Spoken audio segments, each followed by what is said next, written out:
So in 1991, Michael Jordan and Chicago Bulls finally got past the Detroit Pistons, their heated rival, in the Eastern Conference, and went on to beat Magic Johnson and the LA Lakers 5 games to win their first NBA championship. Jordan and his two main running mates, Scottie Pippen and Horace Grant, went on to win 2 more championships in the following season. Those were defeating the Portland Trailblazers in 1992, and then topping league MVP Charles Barkley and the Phoenix Suns in 1993 to complete the three-peat.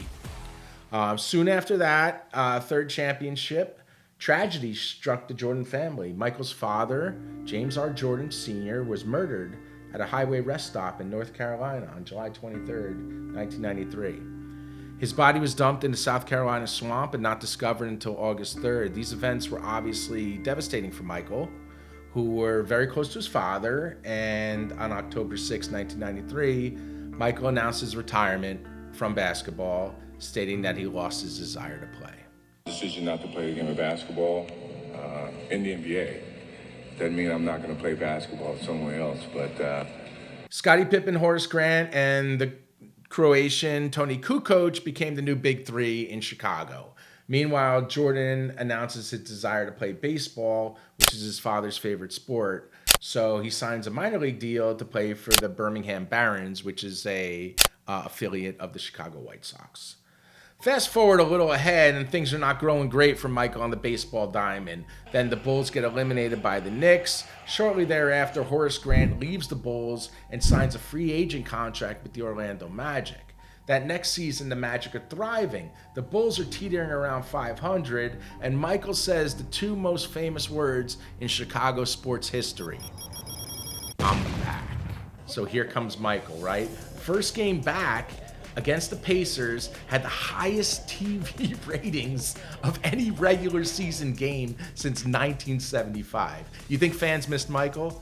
Highest rating since 1975. The next game was the famous double nickel game versus the Knicks, when Michael dropped 55, as Spike Lee said in the commercial, gave my beloved Knicks a double nickel. The Bulls were back, and so were the Orlando Magic and former Bull Horace Grant. Michael wore number 45 in that series, then he switched to number 23, but it didn't matter. Shaq and Penny were great. Horace was a difference maker. The Magic eliminate the Bulls and move on to the championship round. It was very, very odd for basketball fans to see Michael Jordan eliminated. Michael Jordan, when he was playing basketball, didn't lose a series in about 5 years. To see him eliminated by the Orlando Magic was pretty shocking. They knew that the loss of Horace Grant in free agency was costly. The reality was they lacked muscle. And they were weak under the boards, and they were determined to improve in that area in the offseason. So as the story goes, General Manager Jerry Krause had the opportunity to acquire the rebounding beast, the highly controversial Dennis Rodman, but wanted to get the approval of Michael and Coach Phil Jackson first. So Dennis Rodman, as we know, long career, was a key component in those back-to-back championship Detroit Piston teams that were a thorn in Michael's side. They had fierce battles with Michael and the Bulls for years. After several all-star teams, all defensive teams, rebounding crowns, Dennis eventually wore out his welcome in Detroit. It started with the departure of Chuck Daly, and then that, triggered something in Dennis, and he was out, and they shipped him to San Antonio in 1993. His wild antics continued. Many tattoos, wild hairstyles, questionable off-the-court choices, and the Spurs realized he wasn't a fit for their organization, just wasn't a fit alongside David Robinson. So the Bulls were willing to roll the dice. They believed that they had the winning culture that Dennis would thrive in, and they had Michael. And between Michael and the Zen master, Phil Jackson, they would be able to keep Dennis in line. Well, they were right, sort of. Nobody could really keep Dennis in line. But Dennis's antics continued, but he proved to be the best rebounder in the league once again, an all-defensive player, and the enforcer that they needed to get over the top. The Bulls won a then record 72 regular season games that season. They were 72-10. Pretty good, right? 72-10.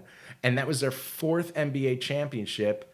And this ticket was the day that it all started. This was Dennis Rodman's debut. This was his Bulls debut. This was the first win of the 72-win regular season. and the first game of that second three-peat. So Rodman had a modest 11 rebounds in that game. Jordan, does his thing with the scoring, but he was introduced to the Chicago crowd that day, and with a tremendous ovation, and he did his thing. He worked it out. Cool ticket.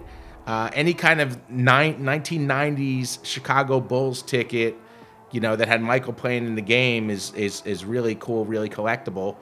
So here's one with the Chicago Bulls logo on it. On the bottom, it says 30 years in running. They were playing the Charlotte Hornets on this day, on November 3rd, 1995.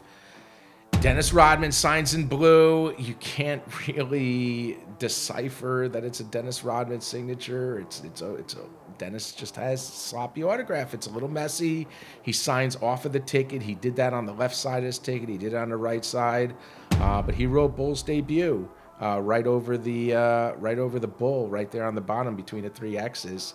So really cool. It's Rodman, man. It's Rodman. It's the countless fights, the countless celebrity relationships, Madonna, Carmen Electra, and so on and so on. The piercings, the tattoos, The Apprentice, North Korea, a wedding dress, a well-publicized autobiography, and some, those are some of the off-the-court notables, right? But more importantly, 5-time NBA champion, 7-time all-defensive first team, 7-time rebounding champion, and a member of the 75th anniversary team, the NBA's 75th team. Number 10, retired by the Detroit Pistons. And in 2011, a well-deserved election into the Basketball Hall of Fame. A true original, Dennis Rodman.